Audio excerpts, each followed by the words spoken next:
Hello, everyone, and welcome to another episode of For What It's Nerd. We're back again to discuss another movie this week. I have been on fire with the cinema recently. I've never went to cinema so much in a given month ever, but we were back again, and this time it was to watch The Flash, which wasn't a movie I intended on going to watch all that much, to be honest. It's not like I'm not super big into DC, as I've said on here a few times, and also there's a bit of controversy around The Flash. But what basically happened is that I was kind of like, I feel like I'm on a roll at the moment in terms of going to the cinema, and also just I think this is a movie that needs to be discussed, especially because it's going to be changing how DC is going forward. So whilst there's a lot of controversy around this movie, and this is one thing I want to discuss straight away, I watched this movie purely from a standpoint of wanting to come in here and discuss it with you guys today. I don't particularly agree with a lot of what Ezra Miller has done. They have obviously been very egregious in terms of how they've handled themselves over the past, I think, like year or so now. And I personally wouldn't have supported them if it weren't for the fact that I was doing this podcast and I wanted to discuss The Flash and discuss the sort of DCU going forward. So I just want to say that as a sort of disclaimer, this is not about supporting an Ezra Miller movie. This is about looking at The Flash journalistically, so to speak. I think that's maybe a bit of too much of a fancy word to put on me and what I do on this podcast, so to speak, but it's essentially what I'm trying to do. It's in the name of journalism, so to speak. But yeah, so this movie, I've got to be honest, I think the first two parts of this movie, like the first hour and a half, were really good, like really good. And then like it went downhill. And that's what I would take away from this movie. And where it ends is not satisfying because of that. Long story short, the beginning of the movie is very, very, how would I put it? I think this movie at the beginning does a lot of what people have complained about Marvel not doing for years, which is having a solo movie, but really allowing these kind of group, like team dynamics, and also just the kind of idea of what a superhero universe is like, the team ups, etc., to happen, right? So, small spoiler, but well, not for one. Batman shows up in the movie a lot, obviously, as we know, but at the beginning of the movie, it's at Ben Affleck's Batman. Later on, obviously, it's Michael Keaton's, which is to do with the multiverse. But long story short, in the beginning, you have the Justice League, and one thing they do, which is funny, is they explain away that Clark is elsewhere, Superman's elsewhere, dealing with one problem, but you also find that Batman needs Flash to get to a place to help him, which we kind of got that was going to happen because of the movie. But later on in the scene, you also see Wonder Woman show up, and that was like really fun. It felt like a connected universe at that point because it was like, yes, it was cameos, and yes, it was sort of superficial because we know that the DCU as it was is coming to an end.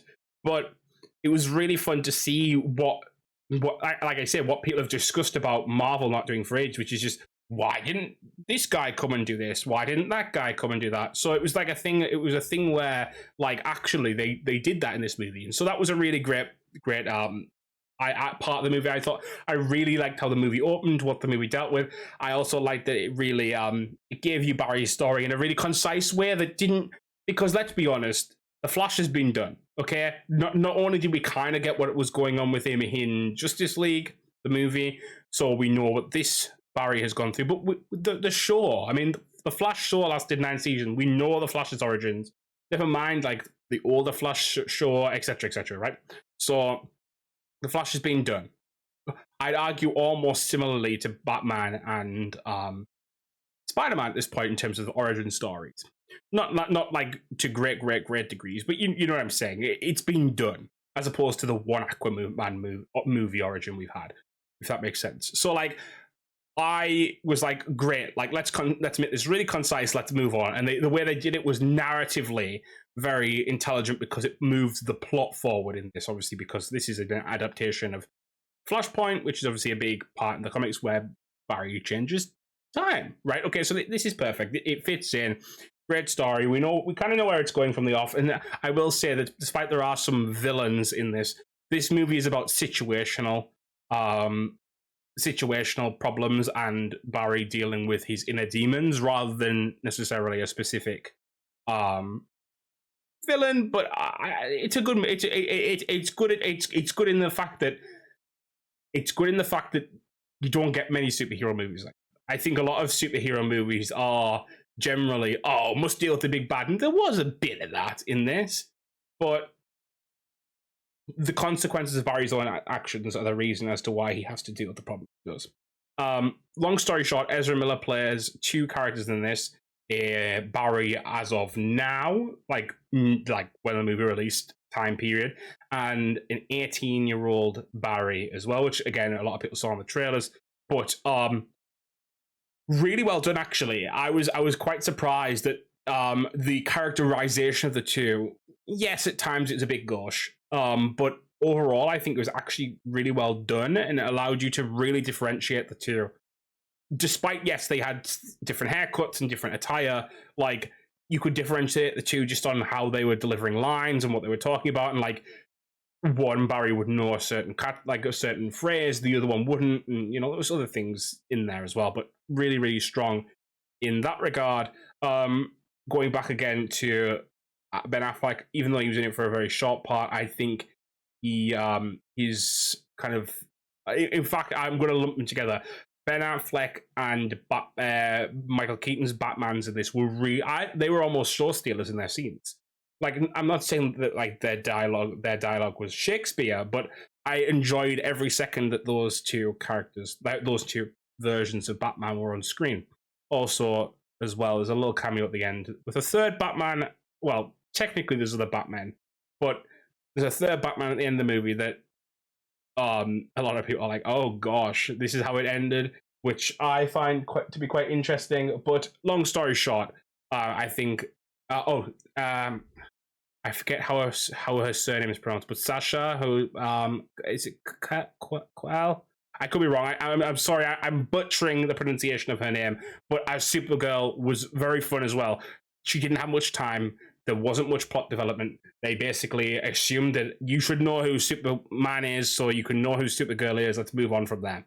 Which I understand why they had to do that, but she kind of became sort of integral to what was going on at the end of the movie, and it felt very weird that suddenly, like, that she didn't have that much development. I felt like she was going to come in sooner to the movie. It would have done a little bit better for that to happen, but at the same time, I think all of the action that she had, all of the action that Keaton's Batman had and Affleck's Batman was really good. Now, opposite to that, I think Flash's action in this was very, very poor.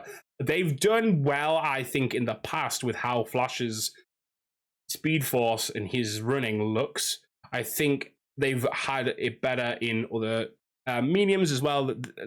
Don't get me wrong, the CW shows aren't great, but they had a little bit of, like, it didn't feel weird the way, not all the time, there's sometimes it did, but where Barry was running. Now in this, it does, but one thing I will say is they're very irreverent about that fact, because there was a part in the movie, and this is probably one of my favorite comedic parts, because this movie is funny. It is a bit irreverent in parts, and I don't quite like it, because there's some jokes that are a little bit too on the nose for me. But there was one part where Barry, long story short, Barry is struggling with the Speed Force at this given moment, and I won't explain the details as to why, but he can't run. And he's trying to run around this room, but all you hear is this squeaking ass shoes as he basically flings himself around this room, which was very funny. But they were obviously kind of joking about how silly he would look at normal speed, if that makes sense. So, like, there was an understanding that it looks a little bit silly. Now, I do want to say on that note that a lot of the director, Andy something, I forget his name. I'm forgetting the name off the top of my head. I'm sorry. I'm not. It's funny. I said I was a journalist, so to speak, or, well, didn't say I was a journalist, but implied that I was a journalist. And then I can't even get this right. But the guy who is who directed this, he has come out and said a lot of the VFX that was in this movie, the CGI, etc., is meant to be bad because it's from Barry's perspective of things. And I personally disagree. I think a lot of the scenes where that happened really took me out of the movie and made me be like, ugh, that's not fun, that's not cool. Now, it's weird because sometimes you kind of understood it. There's certain characters that show up that for whatever reason, they show up it kind of makes sense as to why they did it. And I think, yes, it's still like, it's still kind of, it's still kind of, it's the talking question from Rogue One, right? Do you bring back actors who are either gone, like dead, or otherwise incapable of doing that role? And the answers are generally, a lot of people say this is like a fresh hell, basically. And in this instance, I agree, because I think this time round, as opposed to the Tarkin one, that was done kind of out of love. I feel like this was just like, let's puppeteer these people out to kind of like get like a little, like a bit of interest. Same thing I will say, by the way. Now, I think Michael Keaton's Batman had a lot of emotion, well, not emotion, but a lot of drive in this. There was a lot of moments where I was like, oh yeah, I love this. I'm really enjoying this. But there's like 3 times he like utters like his iconic catchphrases, like, I'm Batman, you want to get nuts, let's get nuts, and then I forget the third off the top of my head. But like, it was like, oh, you literally did bring him out to parade him. And don't get me wrong, I think in other parts of the movie he really is important and really cool, and like there's this fight scene midway through the movie where they're trying to get to Supergirl, and like, really fun. I loved it. I thought it looked great. It was really nice to see that Batman with modern technology, if that makes sense, to make it less awkward and stuff like that. And don't get me wrong, they played it for jokes at parts as well. Like what like, there was a joke, for example, in Batman. Obviously, there's a moment where he's going to rappel up with Vicky Vale, and he asks her weight. There's a little like referenced back to that in the movie, and it was quite funny actually. I thought, oh gosh, that's quite funny. But long story short, what I'm trying to say is there was parts where I felt like in this movie they were really trying to just go, hey, take these things and like look at them. And it's very funny because a lot of people have said about this about Marvel for a while. Marvel is carting out characters to like really like set them up and be like, hey, look at me, I'm this animatronic, or this CGI or whatever version of this past character. Like, this is just all for sure. But I feel like DC has just made the most egregious run of that. And that's why, as well, I have to say, the end of the movie really flopped for me. The first 2 halves were really strong. You knew what they were doing. There was like a pathos in it. There was an understanding what was going on. And then it drops off because it goes into CGI land, and it goes very, very deep into CGI land, and it's just like also like I've got to be honest, their representation of the multiverse, whilst unique and initially quite interesting because you didn't know what was going on, later on it just becomes very weird because it feels like you're sat watching someone in what I can only describe as like a circus ring. And it's like, it's really weird because like, what is it? Like, it feels like we're watching a very good, I keep saying it, gauche performance. It's like almost like, it's very macabre in a way. It's like, oh, let's drag all these people out and let's like do all this CGI. It feels very, I've never ever had a problem with CGI. I've never ever had a problem with green screen. I think they're all very important tools. Even stuff like, is it the view that they use for The Mandalorian? I think they have a place. I think they're rightly used. This was the first time I ever sat there and really thought, this is egregious. This is like, damn, I get it when an actor says this is not fun to work with. That did not look fun to work with. Like, that was what I was trying to say earlier as well. They have parts in this movie where they have CGI'd actors that they had on set for this. For example, there was a part where you could see basically Barry's life was changing, and you saw like parts with his mother and his father. They CGI'd those. They had those actors available for this. It didn't make sense to me. That like CGI, I get it. Sometimes you need it. If you're doing a Hulk or you're doing Superman flying, sometimes you need those things, right? Like, generally speaking, like, yes, you can put some people up on ropes and stuff, but like, if you're doing like, for example, there's a big scene at the beginning of the movie where Flash is darting across water and stuff. Yeah, that's better as CGI. Yeah, of course, because it's like far away, etc. Right? But like, why CGI 2 of the actors that you literally have there? Like, if you're CGIing someone who can't get there for whatever reason and can't record, okay, sure, I kind of get it again. But like, no, it was just so weird. It was so weird. But I'm saying all this. I still actually came away with the movie. There's some very poignant parts of this movie. I did enjoy it. I thought it was funny. I thought it was irreverent, but sometimes bad, sometimes very good. I think it was taking like a laugh at itself at the same time. What I don't like about how this movie ended is this movie ends as ambiguously as it starts, or as it kind of goes through, I suppose. And that basically, I assumed at the end of this movie we'd have sort of an idea of how much of a blank slate we're on for the DCU going forward. We do not. In fact, I think it's more complicated now than it was before. Which I really hope there's going to be a way, like something that comes out that really just paint a new picture, because this was. I understand that The Flash has been in production for years, so they still had to release it. It still had to be a viable success. I get it, but I feel like the way that they've done it does not help them. Like the goal coming into this movie was to reset everything going forward, and they didn't do that. Not as successfully as they could have, in my opinion. Yeah, it was fun to see a certain character show up again, and again, I won't say it. And yeah, it was interesting, to see that certain things had changed, but not others. I love the post-credit scene. Again, I won't say, but I don't know. I just think it could have been handled a bit better. But acting was very interesting. I think some of the situations were very fun.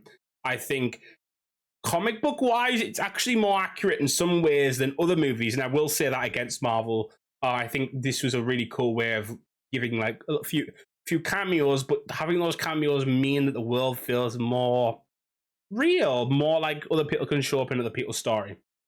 But yeah, this is a I don't know how I'd rate it. I don't know how I'd rate this movie, because in some parts I'd say actually that's kind of sort of 10 out of 10. Like the beginning of the movie was like, bam, yeah, that's a really good start to a movie. I thought, ooh, I like it. There was even like a really funny cold open bit with like the title screen, and basically Flash was about to set off, and I think it's in one of the trailers actually. He's about to set off, and the title screen almost starts to come up, and then someone distracts him, and so it like goes away, and then he has to like go through a little bit extra, and then he goes back into it. And it's like, okay, that was quite funny. There's like some really, really there's some obscure humor, there's some right in your face humor. Yeah, so in that way, great. But like, just as the movie went, I feel like the movie had like a really strong starting point, and it just diminished over time. And that is a real shame to see, because I think this movie could have been, despite all the controversy, which by the way is the reason it's probably kind of slow at the box office, I'd say. Don't get me wrong, I think this movie is I do think this movie is not as bad as people are making out. I think there's worse movies out there. Even more recently. I'd say, and this is maybe a bit of a cruel statement, I think I like this movie more than Quantumania, and definitely more than Thor: Love and Thunder. Now, that's not to say that this movie is great in all of its parts, because I think that basically what this movie does is like, I think almost like it's an 8 for like the first, like I said, an hour and a half, and then it just goes down to like a 3. And like I just did not enjoy the end, like the last parts at all, apart from like one or two scenes. But like, Quantumania was consistent throughout, but like, it's all right, So I feel like that is what really disturbed this movie. But what I'm trying to say is I think this movie really doesn't help itself, because obviously it's got a lot of controversy around it. And like I say, if it weren't for the fact that I was coming on here to discuss it with you guys, I don't think I'd have watched it. So that's kind of my take on it. I'm really excited to see where they go with the DCU next, but I'm kind of frustrated that it wasn't as clean cut as maybe we thought to begin with. Well, guys, thank you for watching slash. Hey guys, not hey guys either. Oh, I'm losing it. It's been a long day. Thank you guys for watching slash listening. There we go. I got it in the end. I will be back next week, where we'll be discussing the beginning of Secret Invasion, which a lot of people have said is very, very interesting. The critics are kind of skewed on it, actually, because it's a 67 last I checked on Rotten Tomatoes. But again, we shouldn't trust metrics like that always, but very much looking forward to discussing Secret Invasion next week, especially because we get to see one of my favorite actors in the MCU, Olivia Colman. Can't wait to see how good she is in this. I hope she shows up in the first episode, because if she doesn't, I'll kill someone. But yeah, so with that said, guys, thank you very much for being here. Thank you very much for listening/watching, and we'll see you next week.